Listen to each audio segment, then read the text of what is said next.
Shalom, peuple de Dieu. Que la grâce du Seigneur soit notre partage. Je suis le prophète Joël et nous sommes là aujourd'hui encore pour notre émission du moins, excusez-moi, exhortation. Et je veux partager encore une exhortation avec quelqu'un. De là où tu es, tu m'entends. Et le thème de cette exhortation, c'est l'unité du corps du Christ. Pourquoi l'unité du corps du Christ? Parce que aujourd'hui, on a l'impression que chacun a construit son royaume ou son empire. Mais nous allons lire une parole dans le livre de Marc. Marc chapitre 9, à partir du verset 38. Je lis la parole de Dieu rapidement. Jean lui dit, « Maître, nous avons vu un homme qui chasse des démons en ton nom. » Ici, Jean est l'un des disciples de Jésus-Christ. Okay? Et pendant son temps de ministère, Jésus-Christ était avec ses disciples-là. Et voici que Jean va approcher son maître, c'est-à-dire Jésus-Christ, parce qu'il a vu quelqu'un qui ne faisait pas partie du staff, mais qui chassait aussi des démons au nom du Seigneur Jésus-Christ de Nazareth. C'est-à-dire qu'il faisait la même œuvre. Il était en train de travailler aussi dans le même esprit, pareil comme eux, ils le faisaient. Et Jean approche Jésus-Christ et lui dit, « Maître, nous avons vu un homme qui chasse des démons en ton nom, et nous l'en avons empêché parce qu'il ne nous suit pas. » Waouh, waouh, waouh, waouh. Waouh, waouh, waouh. C'est fort. Ce message est très, très, très, très, très profond. Aujourd'hui, par la révélation du Seigneur, le Seigneur s'est révélé à plusieurs de ses serviteurs. Et aujourd'hui, il y a plusieurs prophètes, il y a plusieurs pasteurs, il y a plusieurs hommes de Dieu qui ont reçu une vision particulière du Seigneur. Écoutez, nous fonctionnons comme une armée et nous fonctionnons comme un royaume. Alléluia. Peu importe la vision ou la mission que le Seigneur nous a donné d'accomplir, nous devons comprendre que nous ne travaillons pas pour nous-mêmes, nous ne travaillons pas pour faire notre promotion, nous ne travaillons pas pour dire c'est mon église, nous ne travaillons pas pour dire que ce sont mes fidèles, nous ne travaillons pas pour dire que non, je suis le seul homme de Dieu sur la terre que Dieu approuve et que les autres là, ils font autre chose, eux, Dieu ne les approuve pas. Écoutez, ça, j'appelle ça l'esprit sectaire.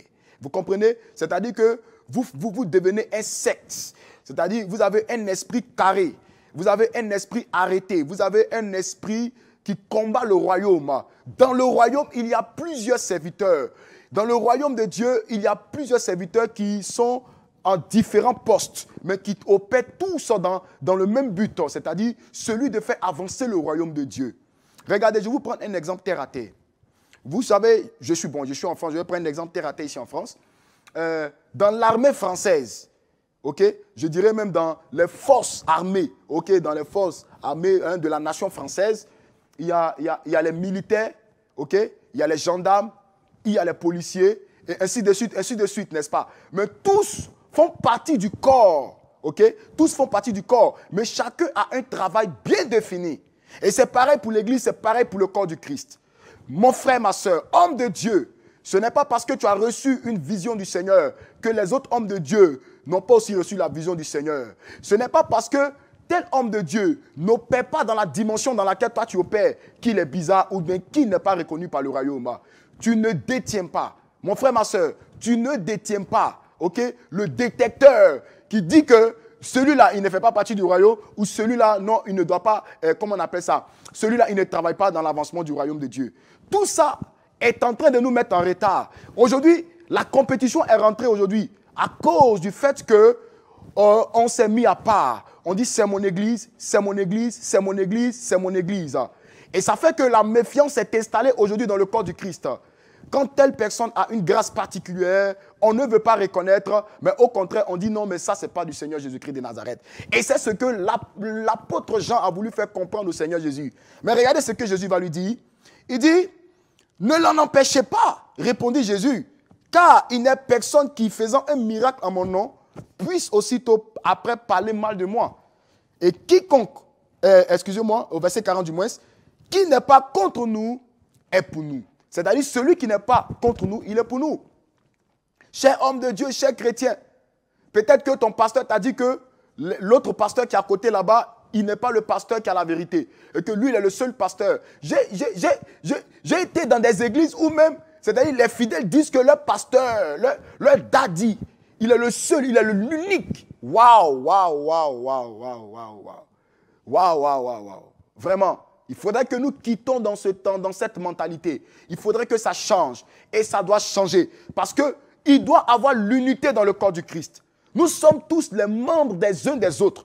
Il y a certains qui sont les yeux. Il y a certains qui représentent les pieds. Il y a certains qui représentent les doigts. Il y a certains qui représentent la bouche. Il y a certains qui représentent les oreilles. Nous constituons le corps du Christ. Et Christ est la tête. C'est pour cela qu'il pouvait dire, lorsque Pierre lui avait donné la révélation, il dit, ce n'est ni la chair et le sang qui t'ont révélé cela. Mais je te dis, tu es Pierre, et sur cette pierre, je bâtirai mon église. Cher homme de Dieu, ce n'est pas ton église, ce n'est pas mon église, ce n'est pas notre église, ce ne sont pas nos fidèles, ce sont les brebis du Seigneur. Donc lorsque nous travaillons, lorsque nous œuvrons, nous devons avoir l'esprit du royaume et non l'esprit d'église. Beaucoup aujourd'hui ont l'esprit d'église. Je m'explique. L'esprit d'église, c'est lorsque nous nous mettons à part, lorsqu'on ne veut pas collaborer, lorsqu'on ne veut pas s'unir pour pouvoir travailler dans l'unité afin de faire avancer le royaume de Dieu. L'esprit d'église, c'est quoi? C'est-à-dire que ce sont mes fidèles. Je ne veux pas les voir aller assister à un programme de tel homme de Dieu. Non, non, non, non, non. C'est vrai que le Seigneur a dit qu'il y aura des faux. C'est vrai, c'est vrai. Mais écoutez très bien, si vous voyez les démons partout, vous-même aussi, vous êtes un démon. Parce que si vous voyez des démons partout, c'est-à-dire que non, tout le monde est faux et que c'est vous qui êtes vrai, là, il y a un problème. Mais cela ne veut pas dire que oui, il n'y aura pas de faux. Il y aura des faux, il y a des faux. Mais je suis en train de parler ici de ceux qui travaillent dans l'avancement, pour l'avancement du royaume. Ici, cet homme était en train de chasser des démons au nom du Seigneur. Il ne faisait rien de mal. Il était en train de faire avancer le royaume de Jésus-Christ. Dis-moi, mon frère, dis-moi, homme de Dieu, tu peux être partout à la fois. Tu peux aller être partout à la fois pour gagner le monde entier. Mais c'est impossible. C'est impossible. Il y a d'autres personnes que Dieu aussi a pointes pour pouvoir continuer l'œuvre. Nous allons mourir pour laisser l'œuvre et il y a des gens qui vont venir continuer. Les apôtres ont prêché, ils sont morts. Aujourd'hui, c'est nous qui sommes en train de prêcher. Nous aussi, nous allons passer. Il y a des personnes aussi qui vont prêcher. Nous nous complétons dans le royaume de Dieu. Personne n'est important que l'autre. Nous nous complétons. C'est pour cela que la Bible dit que nous prophétisons en partie et nous connaissons en partie. Mais l'autre partie qui connaît, l'autre partie se retrouve sur l'autre.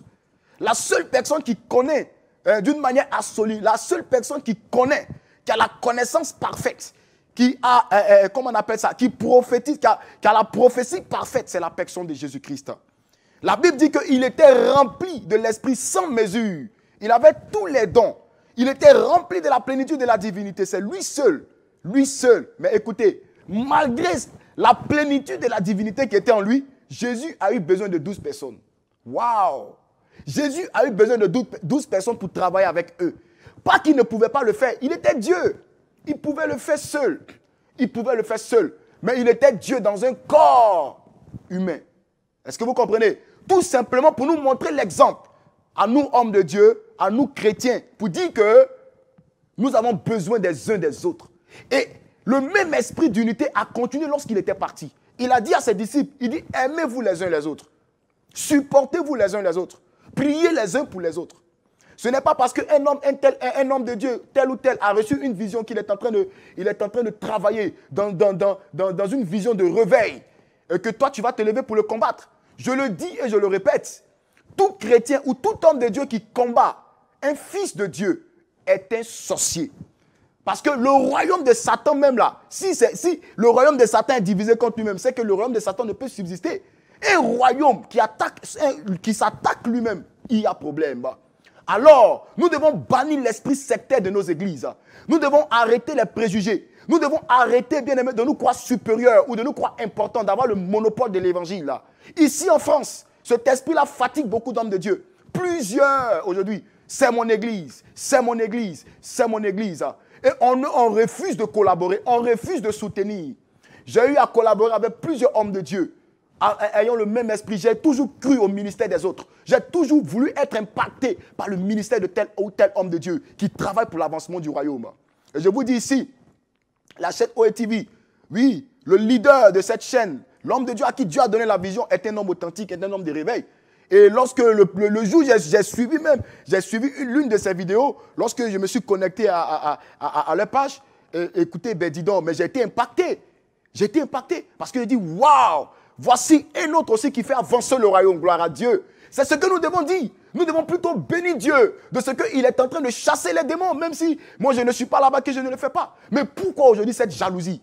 Pourquoi aujourd'hui cette envie? Pourquoi aujourd'hui cette convoitise est rentrée dans l'église? Pourquoi? Nous devons chasser cet esprit parce que Jésus a dit dans sa parole, il dit que nous sommes membres les uns les autres. Nous devons nous supporter. Que celui qui a le don de prophétie prophétise. Que celui qui a le ministère d'apostolique aille bâtir des vies. Que celui qui est évangéliste aille gagner les âmes. Que celui qui a le don d'exhorter exhorte.